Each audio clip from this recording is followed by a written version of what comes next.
Good morning and welcome back in the second part of chapter number 17, Economic Problems and Challenges, Poverty and Unemployment।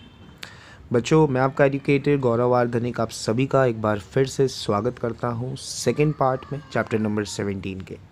I hope सभी लोगों ने chapter number 17 का part 1 देख लिया है और सभी लोग पॉवर्टी के बारे में अच्छे से जान गए हैं। अब हम जहाँ हमने कल क्लास छोड़ी थी वहीं से स्टार्ट करेंगे।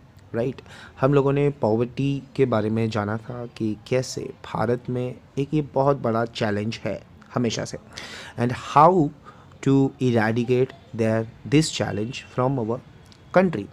तो भाई, प्रॉब्लम्स को सॉल्व करने से पहले उस प्रॉब्लम को जानना बहुत ज़रूरी है, उसे समझना बहुत ज़रूरी है, तभी तो हम उसका समाधान यानी सॉल्यूशन निकाल पाएंगे। So after understanding poverty we have discussed about that how to measure the people whether they are in poverty or not। तो इसका तरीका मैंने आपको लास्ट क्लास में बताया था कि या तो आप इनकम मेथड से पता करिए या फिर एक्सपेंडिचर मेथड से। इसके अलावा आप जब पता रखेंगे कि यार सब times of peoples they are in poor poverty situations and some are not, तो आप उसे कैसे रिलेट करोगे। तो इसके दो तरीके हैं बच्चों, एक होती है एब्सोल्यूट पॉवर्टी, दूसरी होती है रिलेटिव पॉवर्टी। खैर ये दोनों टाइप्स नहीं है, ये दोनों ही पॉवर्टी का हिस्सा है। लेकिन अगर अति गरीबी है मीन्स क्या है कि भाई बहुत ज़्यादा ही गरीबी, right, those people of the society who are not able to purchase even a basic necessities. ठीक है, यानी जो ग्रेन्स नहीं खरीद सकते, पल्सेस यानी दालें नहीं खरीद सकते, मिल्क और ये सारी चीज़ें नहीं खरीद सकते, vegetables at a lowest market rate are set to be absolute poor. यानी सस्ती चीज़ें भी जो ना खरीद पाए वो है एब्सोल्यूट पुअर। मीन्स क्या होगा कि अति गरीबी। तो याद रखिएगा इसको, बहुत ही ज़्यादा high degree of poverty here, यानी यहाँ पर जो गरीबी का डिग्री है, पावर है, वो बहुत ज़्यादा होता है। वहीं रिलेटिव पावर की बात करें तो ये उन इनकम ग्रुप्स में आते हैं among them who has low income, यानी इनकम तो है लेकिन लो है। ठीक है, यानी इतनी ज़्यादा नहीं है, जो अपनी बेसिक नीड्स तो पूरी कर पा रहे हैं लेकिन उसके अलावा और कुछ नहीं कर पाते। इसका एक बेस्ट एग्जांपल यहाँ पर नीचे दिया गया है कि भाई A B and C, three people are there. ठीक है, person A is earning 10,000, person B is earning 20 and C is earning 30,000, vice versa. ठीक है, तो 10, 20, 30,000 तीन व्यक्ति कमा रहे हैं, has different incomes of three different persons. ठीक है, A is generally as the income of A is less than B. ठीक है, यानी अगर बी की 20,000 है, ए की 10,000 है, तो जाहिर सी बात है कि बी की ज़्यादा है, ए की कम है। Person A is consider to be poor. अब यहाँ पर क्या कहा जाएगा कि ये पर्सन पुअर है। In the same way income of A and B is less than C, यानी अगर ए और बी को देखा जाए कंबाइनली तो उन दोनों की जो इनकम है वो सी से कम है। तो यहाँ पर बी को भी पुअर कहलाया जाएगा, बट कंपैरेटिवली, ठीक है, B is a relative poor, यानी कंपैरेटिवली वो उससे थोड़ा ज़्यादा अच्छी सिचुएशन में है, लेकिन सी जैसी सिचुएशन में नहीं है। ठीक है, तो B is considered as a relative poor and A is considered as absolute poor. ठीक है, वैसे एब्सोल्यूट पुअर हम उसे नहीं कह सकते क्योंकि 10,000 भी एक अच्छी इनकम है, बट फिर भी जो सबसे कम गरीबी में होगा, जो सबसे नीचे वाले लेवल पे होगा, वो है एब्सोल्यूट पॉवर्टी, और उससे थोड़ा ऊपर जो है वो है रिलेटिव पॉवर्टी। ठीक है बच्चों, तो उम्मीद करता हूँ कि एब्सोल्यूट पॉवर्टी और रिलेटिव पॉवर्टी का कॉन्सेप्ट आपको पता चल गया है। अब हम बात करते हैं पॉवर्टी इन इंडिया।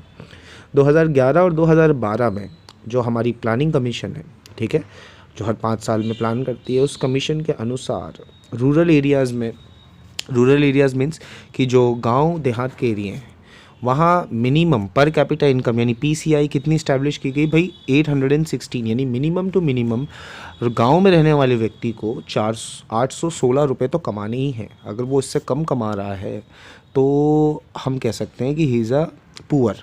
फिर बाद में देखेंगे कि वो रिलेटिव पुअर है कि एब्सोल्यूट पुअर। वहीं अगर हम अर्बन एरिया की बात करें, ठीक है, अर्बन एरिया की बात करें तो दैट इज़ 4,080 रुपीज़। ठीक है, यानी कम से कम उसको 4,080 रुपये एक्सपेंस करने हैं, ठीक है, या इनकम लेना है। पर कैपिटा इनकम उसकी ये इस्टेब्लिश की गई, यानी 800 रुपये करीबन कमाने हैं रूरल एरिया में रहने वाले व्यक्ति को, और 4,000 तक कमाने हैं एटलीस्ट अर्बन एरिया में रहने वाले व्यक्ति को। ये इनकी पर कैपिटा इनकम।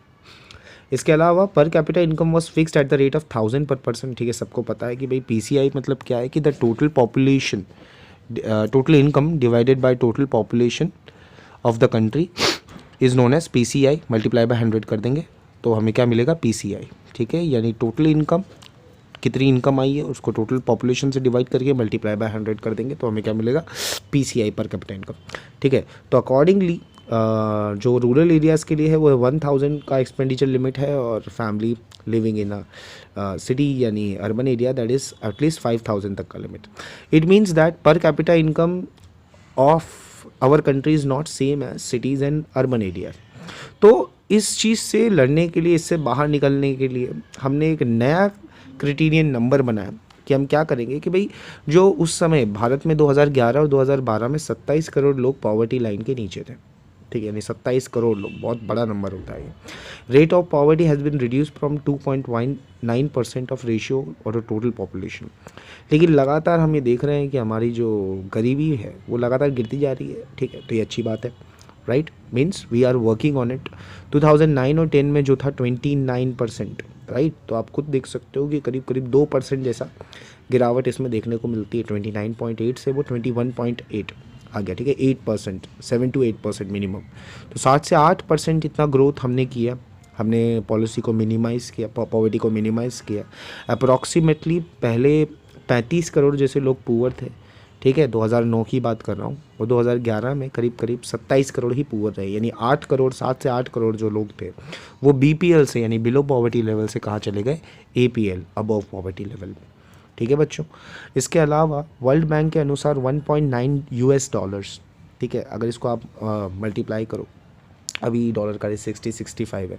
ठीक है, चेंज होता रहता है, तो आप उससे मल्टीप्लाई करके रुपीज़ में इसकी वैल्यू निकाल सकते हो। ठीक है, सो 1.90 यूएस डॉलर 2012 में ये पर कैपिटा इनकम वर्ल्ड स्टेज पर थी, यानी मिनिमम तो आपको इतना कमाना ही है। ठीक है, एज पर 2012 in the rate of 2018 which has been consider a scale of poverty line. ठीक है, तभी से हमने 1.90 को यूएस डॉलर, ठीक है, डॉलर की बात हो रही है यहाँ इस चैप्टर में, आप डॉलर रुपीज़ के साइन बहुत अच्छे से समझते चलना बच्चों। ठीक है, बहुत ज़रूरी है। सो 1.90 डॉलर से जो कम कमा रहा है वो व्यक्ति बीपीएल यानी बिलो पॉवर्टी लेवल में चला जाएगा। According to the HDR report of World Bank India, total population approximately 121 crore in 2010। It's a big number. 121 crore जनसंख्या हमारी 2010 में रजिस्टर्ड हुई, जिसमें से 32.7 यानी 32.7% अभी भी जो है वो गरीबी लाइन के नीचे थी। 2010 की बात कर रहा हूँ, which makes about 45.6 crore peoples. बहुत बड़ा नंबर है। ठीक है, करीब करीब 40 से 45 करोड़ लोग आज भी 2010 में गरीबी के नीचे रह रहे थे। ठीक है, यूएनडीपी प्रोग्राम 2015। अब यूएनडीपी क्या है, please underline it, United National Development programme. ठीक है, यूनाइटेड नेशंस डेवलपमेंट प्रोग्राम यानी यूनाइटेड नेशन यानी संयुक्त राष्ट्र कुछ विकास के कार्यक्रम करता है, डेवलपमेंट प्रोग्राम्स करता रहता है, जिससे पूरे वर्ल्ड स्टेज पर पॉवर्टी, अनएम्प्लॉयमेंट और दूसरी समस्याएं वो भी कम हो जाए। इसीलिए 2011 और 2012 में भारत की जो पॉवर्टी थी वो करीब थी 21.5 यानी 21.92 अप्रॉक्सीमेटली। अगर हम कैलकुलेशन की बात करें तो it is almost 26.93 crore peoples. ठीक है, जिसमें से करीब 21 करोड़ जो लोग थे वो गांव में रहने वाले थे, और 5 करोड़ जो लोग थे वो शहरों में रहने वाले थे। ठीक है, यानी काफ़ी बड़ा नंबर जो है निकल कर जो यहाँ सामने आ रहा है वो गांव से आ रहा है। ठीक है, तो गांव में जो रहने वाले लोग काफ़ी ज़्यादा। अगर हम स्टेट वाइज पॉवर्टी की बात करें तो सबसे आगे छत्तीसगढ़ है 36.93, यानी सबसे ज़्यादा गरीबी अगर किसी स्टेट में है तो वो छत्तीसगढ़ है। इसके अलावा अगर हम सबसे लोएस्ट की बात करें तो वो है गोवा 5.09, यानी केवल 5% लोग ही वहाँ पर पॉवर्टी के नीचे हैं, बाकी 95% गोवा के लोग एपीएल माने जाए। तो यह हाईएस्ट और लोएस्ट स्टेट की भी बात होगी, याद रखना बच्चों, फैक्ट लाइक अच्छा क्वेश्चन नहीं है। गुजरात की बात करें तो गुजरात में 16.63 यानी 16.63% लोग जो हैं वो पॉवर्टी लाइन के नीचे हैं। ठीक है, गरीब हैं। इसके अलावा छत्तीस, असम, उत्तर प्रदेश, मणिपुर, बिहार, अरुणाचल प्रदेश, झारखंड, उड़ीसा और इस स्टेट्स में आज भी 30% या उसके लगभग जो लोग हैं वो गरीबी में जी रहे हैं। राइट। तो ये एक बहुत बड़ा प्रश्न है, एक बहुत बड़ा सवाल है हम सभी लोगों के लिए, क्योंकि India is being distorted with natural resources in large quantity. हमें बहुत ज़्यादा प्राकृतिक संसाधन मिले हैं भाई। इसके अलावा हमारे पास बहुत ही ज़्यादा प्रॉस्परस रॉ मटेरियल है हमेशा से, ठीक है। But because of lack of ability make worthy profit for them. पर कहीं ना कहीं एबिलिटी की कमी, एजुकेशन ना होना, स्किल नहीं मिलना, ट्रेनिंग ना मिलना, अच्छी प्लानिंग नहीं होना, और हमारा कुछ इतिहास भी, इन कारणों की वजह से भारत उस स्थान तक नहीं पहुंच पाया है जहां उस इतिहास में उसे देखा जा रहा था कि वहां तक हम इजीली पहुंच जाएंगे। So these natural resources has been utilized to their best possible extent with the welfare of people. As a result, the proportion of poverty has to be reduced. ठीक है, यानी गरीबी को कम करना है और द पुअर लिव को wealthy India बनाना है।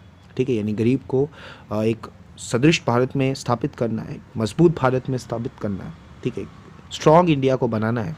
तो आपको क्या करना होगा, आपको इसका पूरा अपोजिट, एडुकेट करो, ट्रेनिंग दो, स्किल्स दो, अच्छी प्लानिंग करो।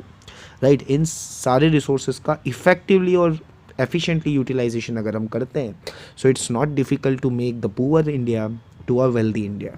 ठीक है, आई होप बच्चों सबको पता चल गया होगा। अब हम बात कर रहे हैं रूरल पुअर और अर्बन पुअर की। ठीक है, rural poor the people, the poor in villages, the poor in cities. ठीक है, तो सिंपली याद रखना, रूरल पुअर यानी गांव में रहने वाले जो व्यक्ति होते हैं, स्पेशली वो लैंडलेस लेबर हैं, यानी उनके पास ज़मीन नहीं है, फार्म लेबर्स हैं, आर्टिशियंस हैं जो कॉटेज इंडस्ट्री यानी डोमेस्टिक काम करते थे ऐतिहासिक तौर पर, पुराने पूर्वजों का काम करते आ रहे हैं, लेकिन अब काम मिलता नहीं है इसलिए वो बेरोजगार। स्मॉल स्केल इंडस्ट्री, छोटी छोटी इंडस्ट्रीज़, मार्जिनल फार्मर्स यानी जो दूसरों के खेतों में काम करते हैं, बेगर्स, ठीक है, भिखारी आपने सीखा होगा, देन फोर्स्ड लेबर्स यानी जबरन मजदूर जो बनाए जाते हैं ज़बरदस्ती, ठीक है, बंधुआ मजदूर भी कहते हैं जिनको। इसके अलावा इनहैबिटेंट्स ऑफ फॉरेस्ट यानी जंगलों में रहने वाली प्रजातियाँ, और माउंटेनियस रीजन, ट्राइबल्स और टेम्पररी क्राफ्टमैन। ठीक है, टेम्पररी इसलिए क्योंकि वो कुछ समय के लिए क्राफ्टिंग का काम करते हैं, उसके बाद उन्हें काम नहीं मिलता, वो अनएम्प्लॉयड हो जाते हैं और फिर सीधी सी बात है पुअर हो जाएंगे। तो ये वो लोग हैं जो रूरल पुअर कहलाते हैं। ना सिर्फ ये गांव में रहते हैं बल्कि मैंने आपको डिस्क्रिप्शन भी दे दिया कि क्यों इन्हें रूरल पुअर कहा जाता है। अब हम बात करते हैं अर्बन पुअर की यानी सिटी पुअर। सिटी में रहने वाले पुअर भी लेबरर्स हैं, बट वो डेली वेजेस लेबरर्स हैं। ठीक है, डोमेस्टिक वर्क करते हैं। इसमें आप रिक्शा वाला, टी स्टॉल, ढाबाज में काम करने वाले लोग, वर्कर्स, बेगर्स, गैरेजेस में काम करने वाले लोग जो अपनी मिनिमम नीड्स को पूरा नहीं कर सकते, इन लोगों को अर्बन पुअर्स कहा जाता है। राइट, जो अपनी बेसिक नीड्स को पूरा नहीं कर पाते, and there poverty line is considered to be the urban poor. ठीक है बच्चों, तो आई होप सबको पता चल गया कि भाई अर्बन पुअर क्या होता है और रूरल पुअर क्या होता है। अब आप बात करते हैं हम कि रीजंस, कि किन कारणों की वजह से पॉवर्टी हो जाती है, रीजंस क्या है। तो पहले हम इसका ओरिजिन देते हैं कि भाई जैसा मैंने आपको स्टार्टिंग में बताया था फर्स्ट लेक्चर में, कि कहीं ना कहीं जो गरीबी है वो रूरल एरियाज़ में ज़्यादा है कंपेयर टू अर्बन एरियाज़। ठीक है, तो शुरुआत भी हमें रूरल एरिया से ही करनी पड़ेगी। ठीक है, तो पहला पॉइंट क्या बोल रहा है कि decrease in income of agriculture sector, यानी अगर खेतों में काम करने वाले, एग्रीकल्चर में काम करने वाले व्यक्ति की इनकम कम हो जाएगी, यानी उसकी आवक कम हो जाएगी, तो वो ऑटोमेटिकली गरीब हो जाएगा। और हमारे देश में ज़्यादातर जो लोग हैं वो कहीं ना कहीं एग्रीकल्चर से जुड़े हुए हैं। गांव में रहने वाले लोगों की बात कर रहा हूँ। The people living in villages, rural areas, they generally depends on agriculture. और अगर एग्रीकल्चर में पैसा ना मिले, उनकी फसलें ख़राब होने लगे, उन्हें अच्छी फैसिलिटी ना मिले इरीगेशन की, तो सिंपल सी बात है वो तो गरीब हो ही जाने वाले हैं। तो ये पहला रीज़न है। दूसरा कि उनके पास ऑल्टरनेटिव अपॉर्चुनिटी नहीं है एम्प्लॉयमेंट की। यानी क्या है, अब जो खेत में काम करने वाला मजदूर है या किसान है जो लंबे समय से काम कर रहा था, अचानक उसकी फसल ख़राब हो जाती है तो वो अपना एम्प्लॉयमेंट चेंज नहीं कर सकता, वो दूसरा काम नहीं कर सकता। क्यों? क्योंकि उसे नहीं आता भी नहीं है और गाँव में इतनी जल्दी काम दूसरा मिलता भी नहीं। तो ऑल्टरनेटिव एम्प्लॉयमेंट नहीं होना भी एक बड़ा सवाल है, एक बड़ा कारण है पॉवर्टी के बढ़ने का। तीसरा पॉइंट बोल रहा है कि lack of knowledge regarding of other employment, education, skill and training in rural area. अब रूरल एरिया में एजुकेशन, स्किल और ट्रेनिंग मिलती नहीं और दूसरे ऑप्शंस भी नहीं मिलते, तो फिर व्यक्ति का गरीब होना बहुत लाजमी सी बात है। इसके बाद increase in debts of resulting of excessive expenditure. अब आपको पता है कि भाई इनकम आपकी हो नहीं रही पर आपके एक्सपेंस तो उतने ही रहेंगे। अब ये जो गरीब किसान होते हैं, they use to take loans from the डेप्ट कलेक्टर्स। ठीक है, ज़मींदारों से, बड़े बड़े इनसे कर्ज लेते हैं और ये कर्ज भर नहीं पाते हैं और लंबे समय तक कर्ज के बोझ तले दब जाते हैं because of such caste system, orthodoxy, tradition and custom. ये भारत में सबसे ज़्यादा है। शायद इसी वजह से हमारी जो गरीबी है वो इतनी जड़ें फैला कर बैठी। उसके बाद पांचवा पॉइंट बोलता है इलिटरेसी। ये भी बहुत बड़ा है कि भाई illiteracy is the root of exploitism and injustice. ठीक है, यानी अगर आप पढ़े लिखे नहीं हैं, आपको अपने अधिकार नहीं पता है, तो आपका शोषण होना बहुत आम है। कोई भी आपका शोषण कर सकता है और आपको कभी भी इंसाफ नहीं मिलेगा। क्यों? क्योंकि आपको उस इंसाफ के लिए लड़ना भी नहीं आता। तो ये बहुत ज़रूरी है कि हम लिटरेट रहें, अपने हक़ के बारे में जानें और अपने अधिकारों को पहचानें। इसके अलावा along with this not able to get proper benefits of government scheme, क्योंकि उनको पता ही नहीं होता। ठीक है, जो मिडिल लोग होते हैं, मिडिलर्स होते हैं, वो लोग उनकी सारी चीज़ों को ले लेते हैं, राइट। इसके अलावा नेक्स्ट आ रहा है बच्चों, next point, point number 6, that is ignoring the necessities of the welfare. ठीक है, यानी कहीं ना कहीं वो अपनी नेसेसिटीज़ को इग्नोर करते जाते हैं और इकोनॉमिक वेलफेयर स्कीम उन तक नहीं पहुंचती। ठीक है, मीडिएटर्स ले जाते हैं, खा जाते हैं करप्शंस की वजह से। तो ये एक बड़ा रीज़न है। इसके अलावा बहुत सारे जो किसान होते हैं, they use to produce cash crops. ठीक है, अगर हम उन्हें एडिएबल क्रॉप्स की जगह कैश क्रॉप्स अगर वो ज़्यादा होगा, एडिएबल क्रॉप्स मतलब क्या हुआ कि जो क्रॉप्स को हम डायरेक्टली खा सकते हैं, ठीक है, वो ज़्यादा उगाई जाती है, तो उससे कंपैरेटिव कैश क्रॉप्स उगाई जाए, क्योंकि उससे पैसे भी ज़्यादा मिलेंगे उनको, वैरायटी भी ज़्यादा मिलेगी। ठीक है, और स्कैरसिटी भी कम हो सकती है। तो एक तरीका है जिससे उन्हें ना सिर्फ because of which they people could not get even 2 days में, ठीक है, उनको खाना भी नहीं मिलता। देन आता है point, because of execution of economic reforms, rural economic collapse and cottage in small industry, यानी जो छोटी छोटी इंडस्ट्रीज़ है वो बहुत ही जल्दी बंद हो जाती है और बंद होने के कारण उन्हें जॉब्स नहीं मिलती, शहरों की तरफ भाग के आना पड़ता है और माइग्रेट होना पड़ता है। ठीक है, और वो काम भी करना पड़ता है जो वो नहीं चाहते। देन आता है third last point, poor people becoming victims of mall nutrition. बात की थी हमने फर्स्ट लेक्चर में, उन्हें कुपोषण हो जाता है, प्रॉपर न्यूट्रिशन उन्हें नहीं मिलता, राइट। एक्सपेंडिचर उनकी जो हेल्थ के ऊपर है वो काफ़ी वो नहीं कर पाते, and just because of such things they are unable to buy medicine even, तो बहुत ही ज़्यादा डिजीज़ेस भी उनको हो जाती है। सेकेंड लास्ट पॉइंट बोलता है कि भाई तकनीक बदलती है, ट्रेडिशनल बिजनेस बदल रहा है, कॉटेज इंडस्ट्रीज़ बदल रही है, लेकिन कहीं ना कहीं जो एम्प्लॉयमेंट बढ़नी चाहिए, ठीक है, जो इंक्रीज़ होनी चाहिए वो नहीं हो पा रही, और लैक ऑफ अनस्किल्ड पीपल के कारण एम्प्लॉयमेंट्स अपॉर्चुनिटीज़ भी उनको गाँव में मिलती नहीं, जिससे गरीबी जो है वो बढ़ती जाती है, राइट। और last but not the least point आपको बोलता है कि लगातार बढ़ती जनसंख्या और लगातार गिरता डेथ रेट, यानी जनसंख्या बढ़ रही है लेकिन डेथ रेट इतना नहीं बढ़ रहा। लाइफ स्पान, जो एवरेज लाइफ स्पान है वो लोगों का बढ़ चुका है, क्योंकि अगर ज़्यादा लोग मरेंगे नहीं और ज़्यादा लोग पैदा होंगे तो जो एवरेज लाइफ ईयर स्पान है वो बढ़ेगा, सिंपल सी बात है। ठीक है, तो कंपैरिजन यही होता है कि जनरली पीपल जो हैं, जो बच जाते हैं, राइट, जो अनस्किल्ड हैं, अनट्रेंड हैं, इलिटरेट हैं, अब सिंपल सी बात है वो तो अनएम्प्लॉयड हो जाएंगे, उनके पास कोई काम ही नहीं है। अब कोई काम नहीं है तो सिंपल सी बात है पैसा नहीं है, पैसा नहीं है तो फिर नीड्स कैसे पूरी होगी, और जब नीड्स पूरी नहीं कर पाएंगे and then the downfall in purchasing power was experience, यानी वो कुछ खरीद नहीं पाएंगे, उनका लिविंग स्टैंडर्ड डेटरॉइट्स हो जाएगा, यानी और गिरता चला जाएगा, और इस तरह पॉवर्टी जो है वो और बढ़ती चली जाएगी। ठीक है बच्चों, तो ये कुछ पॉइंट्स हैं जिन पॉइंट्स पे हम ये अंदाज़ा लगा सकते हैं कि आखिर ऐसा क्या रीज़न रहा है भारत में पॉवर्टी का इतना ज़्यादा होने का। ठीक है, अब हम देख रहे हैं स्ट्रैटेजी फॉर पॉवर्टी इरेडिकेशन, यानी अभी तक भारत में पॉवर्टी को हटाने के लिए कौन कौन से कदम उठाए गए हैं। ठीक है, poverty is a vicious circle. ठीक है, विशियस साइकिल मतलब क्या हुआ कि भाई ये लगातार चलते रहने वाला चक्र है, सर्कुलर फॉर्म में। जैसे अपना आपने साइंस में पढ़ा ही हुआ है, क्या कहते हैं उसको, water cycle, right, water cycle पढ़ा हुआ है ना, जैसे वो एक विशियस सर्कल है, वैसे ये भी एक विशियस सर्कल है, लगातार चलते रहने वाला। अब इस सर्कल को तोड़ना है तो क्या पॉलिसीज़ हमारी होनी चाहिए, ये हमको बताया हमारे 11th ईयर प्लान ने, क्योंकि अभी तक हमने 11 प्लान्स कंप्लीट कर चुके हैं। अगर आप 1951 से कैलकुलेट करना शुरू करें, ठीक है, 1951 से, ये बुक 2011 की प्रिंटेड है, तो आप अंदाज़ा लगा सकते हैं कि करीब करीब 10 से 11 प्लान हमारे अभी तक 5 साल के कंप्लीट हो चुके हैं। ठीक है, इसके अलावा इन 10 से 11 प्लान में कौन कौन सी पॉलिसीज़ इन्होंने खास कर सोची जिसमें इंडियन इकोनॉमी में स्पेशली हमने रूरल एरियाज़ में लोगों को बाहर यानी पॉवर्टी से बाहर निकालने के लिए सुदृढ़ काम किया है। इसमें उनकी सोशल डेवलपमेंट, उनकी इकोनॉमिक डेवलपमेंट ये बहुत ज़रूरी है। और इसके लिए सबसे बड़ी जो योजना अभी तक भारत में चलाई गई है, ठीक है, I want you to underline this, ग्रामोदय से भारत उदय। क्योंकि सिंपल है, ग्राम उदय होगा तभी भारत उदय होगा। अगर विलेज के पुअर अपलिफ्ट करेंगे तभी तो शहर में तो इतनी ज़्यादा गरीबी है भी नहीं, ठीक है। तो स्टेट गवर्नमेंट और सेंटर गवर्नमेंट ये दोनों किसके लिए काम कर रही है भाई? स्पेशली वो प्रोग्राम्स लाने के लिए कि हम कैसे रूरल एरिया में पॉवर्टी को कम करें, ठीक है।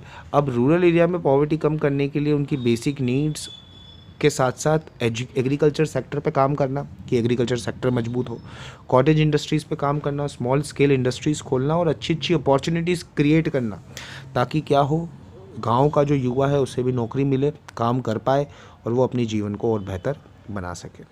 इसमें जो सबसे पहला और सबसे इम्पॉर्टेंट अभी तक कदम उठाया गया है वो है रिमूव पॉवर्टी आफ्टर इंडिपेंडेंस। सबसे बड़े स्केल पे किया गया, गरीबी हटाओ, ठीक है। ये जनरली एक ऐसा प्रोग्राम था जिसमें for the development and encouragement of people living in rural as well as cities.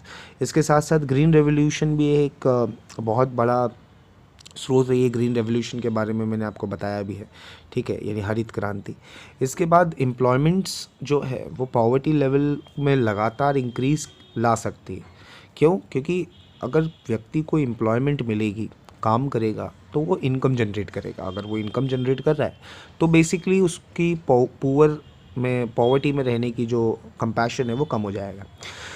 जैसा कि मैं स्टार्टिंग में बता रहा था कि लैंडलॉर्ड्स जो होते हैं वो हायर रेट्स पे इन लोगों को लोन्स देते हैं, तो ये प्रथा भी ख़त्म होनी चाहिए। इसके अलावा ऑप्टिमिस्टिक ब्लबर, ठीक है, ऑप्टिमिस्टिक ब्लबर मतलब क्या हुआ कि इकोनॉमिक डेवलपमेंट को लगातार स्ट्रेंथन करने के लिए और स्ट्रॉन्ग करने के लिए हमें अच्छे economic development tools, distribution of income पर ज़्यादा ध्यान देना। डिस्ट्रीब्यूशन ऑफ इनकम मतलब क्या हो बच्चों? हमारे देश में दो तरीके के लोग रहते हैं, एक बहुत अमीर, एक बहुत गरीब। तो ऐसा नहीं होना चाहिए, ठीक है। हमें इनकम और वेल्थ पर खासकर कॉन्सेंट्रेट करना है कि ये सिर्फ रिच लोगों के हाथ में ना रहे, ये सबको इक्वली मिले, सबको बराबर से मिले, ताकि जो पुअर है उनकी लाइफ में कोई इम्प्रूवमेंट आ सके, कोई बदलाव आ सके। सो इसी का रिजल्ट है कि इम्प्रॉपर डिस्ट्रीब्यूशन जो हमारे देश में हो रहा है, इससे अमीर और अमीर होता जा रहा है और गरीब होता जा रहा है, ठीक है। सेकेंड पॉइंट बोलता है फेयर प्राइस शॉप्स खोलो, ठीक है। अगर फेयर प्राइस शॉप्स अगर हम खोलते हैं तो इससे फ़ायदा सबसे बड़ा बच्चों ये आता है कि we use to get good food at a lower cost, ठीक है। We can give them good foods at a lower sort. तो एफपीएस जनरली पीडीएस के थ्रू काम करते हैं, पब्लिक डिस्ट्रीब्यूशन सिस्टम, अंडरलाइन कर लेना। Fair price shops public distribution system में काम करते हैं। इसमें गाँव में राशन कार्ड के थ्रू, ठीक है, उन्हें सस्ते दामों पर चीज़ें दी जाती है ताकि वो अपनी बेसिक नीड्स को पूरा कर सकें। इसके बाद तीसरा जो पॉइंट है वो ये है कि भाई एग्रीकल्चर सेक्टर को मजबूत करने के लिए हमें क्या चाहिए? हमें कुछ अच्छे कानून लाने पड़ेंगे, कल्टीवेटिंग राइट्स लाने पड़ेंगे, tenancy act, land ceiling act, ठीक है, यानी कोई किसी की ज़मीन ना छीने, राइट। तो ये सारे लॉज लाया जाए। स्पेशली जो रिच फार्मर्स हैं, लैंडलॉर्ड्स हैं, उनका पावर कम करना है, उनका जो कंट्रोल है वो कम करना है, तभी जाके improvement in the condition of poor people will be experienced. इसके अलावा एफॉरेस्टेशन पर ज़्यादा ध्यान देना, बेसिक स्मॉल स्केल इंडस्ट्रीज़ को बढ़ाना, जैसे कैटल रेयरिंग हो गई, डेयरी फार्मिंग हो गया, पेसिकल्चर एंड पेसिकल्चर पता है सबको, ठीक है। ये क्या होता है? मछली पालन, ठीक है, यानी मछलियों को जब पालते हैं तो इट इज़ नोन एज पेसिकल्चर। इसके अलावा irrigation schemes, house hold scheme, cottage industries की स्कीम, यानी छोटी छोटी स्कीम्स गाँव में, ताकि गाँव जो है वो सेल्फ रिलायंट बन सके। हमारे प्रधानमंत्री श्री नरेंद्र मोदी जी भी कहते हैं कि आत्मनिर्भर भारत बनना चाहिए, ठीक है, यानी सेल्फ डिपेंडेंट, सेल्फ रिलायंट होना चाहिए। तो जैसे ही गांव जो हैं वो अगर सेल्फ रिलायंट हो जाते हैं तो सिंपल सी बात है, पॉवर्टी भी बहुत ही जल्दी रिड्यूस हो जाएगी। हैंडलूम्स, कॉटेज इंडस्ट्रीज़ बढ़ाएं रूरल एरियाज़ में, खासकर यूथ को उसमें इंडल्ज करें, ठीक है। रूरल एरियाज़ में उन्हें अल्टरनेटिव एम्प्लॉयमेंट की अपॉर्चुनिटी दें कि वो जो जॉब करना चाहें वो कर सकें। एजुकेशन को और सस्ता करें, ट्रेनिंग और स्किल्स के मौके दें ताकि लोग अपनी स्किल्स को और निखार सकें। लोगों को मौका दिया जाना चाहिए कि वो सेल्फ एम्प्लॉयड यानी ऐसी स्कीम्स में इंडल्ज हो, अपने आप को जोड़ें कि वो स्वरोजगार, सेल्फ एम्प्लॉयमेंट कर सकें। अगर वो ऐसा कर पा रहे हैं तो वो इनकम जनरेट कर पाएंगे, और अगर उनकी इनकम जनरेट हो गई तो सिंपल सी बात है दोस्तों, वो इजीली पॉवर्टी लाइन से हट जाएंगे। इसके अलावा पांचवा पॉइंट बोल रहा है कि भाई गवर्नमेंट ने एजुकेशन, हेल्थ, रेसिडेंस, एम्प्लॉयमेंट, यहाँ तक कि फैमिली प्लानिंग से लेके कम्युनिकेशन तक हर जगह पर इम्प्रूवमेंट दी है लोगों की लाइफ के लिए। बट कहीं ना कहीं हमें थोड़ा सा irrigation, road, crop protection, skill training, agriculture को भी डेवलप करना पड़ेगा, राइट। अब कैसे होगा ये सब? हम अच्छे सीड्स दें गाँव में, फर्टिलाइज़र्स दें, ट्रैक्टर्स फैसिलिटीज़ दें, ठीक है, सस्ते दामों पर ही दें या ईएमआई पर दें। जैसा कि आप देख रहे हैं कि आजकल मिलते हैं, बहुत ही इजीली लोन मिल जाता है किसान कार्ड से, ठीक है। अगर ऐसा होगा तो ही जो अपलिफ्टमेंट है वो सोसाइटी का हो सकता है। इसके अलावा जो विलेज में रहने वाले लोग हैं उनके लिए क्लोज डिस्टेंस स्कूल्स खोले जाएं ताकि उन्हें सेकेंडरी और हायर सेकेंडरी स्कूल्स के लिए शहरों की तरफ ना आना पड़े। वहीं पर उन्हें टेक्निकल और वोकेशनल ट्रेनिंग मिले, अच्छे टीचर्स हों, अच्छा क्लाइमेट हो, ताकि स्टूडेंट्स हायर स्टडीज़ भी वहीं से कर पाएँ। और यही चीज़ उन्हें मोटिवेट करेगी बच्चों। आज आप देखते हैं SC ST OBC के लिए scholarship, reduction in different types of facilities were also given to them. इसके अलावा गर्ल्स एजुकेशन को बेहतर करना, वुमेन एम्पावरमेंट के लिए काम करना, सेल्फ एम्प्लॉयमेंट के लिए काम करना, ये कुछ पॉइंट्स हैं जो आपको अंडरलाइन करने हैं और कॉन्सेप्ट समझ लेना बच्चों इनका, क्योंकि यही सारे पॉइंट्स आपको आंसर को लेंथ देने में और मीनिंगफुल बनाने में मदद करेंगे, ठीक है। तो एक last but not the least, government ने पॉवर्टी को इरेडिकेट करने के लिए एक स्ट्रैटेजिकल व्यू बनाया है, एक पॉइंट ऑफ व्यू बनाया है, जिसमें इंडिया ने एक तरीके से we can say that it is a dream of eradicating deep root of problem and poverty. To complete this mission by World Bank, the eradication of poverty from World Bank would be 2030। यानी एक target लेके चल रहे हैं वो कि 2030 तक विश्व में कोई भी देश ऐसा ज़्यादा ग्रस्त नहीं होगा पॉवर्टी से। ये संकल्प है, ठीक है, एक विजन है, एक मिशन है किसका? वर्ल्ड बैंक का, जिसमें इंडिया भी आतुर है, ठीक है बच्चों। 2030 तक उम्मीद करते हैं हम भी, ठीक है, कि गरीबी जो है उसका नामो निशान हमारे देश से मिट जाएगा। तो बच्चों, I hope you have understood this session, ठीक है। इस सेशन में हमने रीजंस पढ़े और रीजंस के साथ हमने पढ़ा कि कैसे हम पॉवर्टी को इरेडिकेट कर सकते हैं, how to eradicate, what is our strategy, ठीक है। तो उम्मीद करता हूँ आप सभी लोगों को ये समझ में आया होगा। नेक्स्ट क्लास में हम लोग पैप पढ़ेंगे, यानी poverty evaluation programme. Till then एक छोटी सी एक्टिविटी और आप लोगों को दे देता हूँ कि अपार्ट फ्रॉम योर साइड आप थोड़ा सा और जानकारी लेकर आएंगे पॉवर्टी एवेल्यूएशन प्रोग्राम्स जो अभी तक लास्ट 20 ईयर्स में इंडिया में चले हैं, ठीक है, ताकि जो अगला सेशन हमारा होने वाला है उसमें आपको बेटर वे में समझ में आ जाए, ठीक है। If you have any doubt और any query you can post your comment on the below comment box. Sure we'll get back to you soon, ठीक है। टिल देन मिलते हैं कल वापस सेम टाइम सेम क्लास में। टिल देन अपना ध्यान रखिए, अपनी फैमिली का ध्यान रखिए और खुश रहिए, ठीक है, और पढ़ते रहिए। Thank you so much everyone.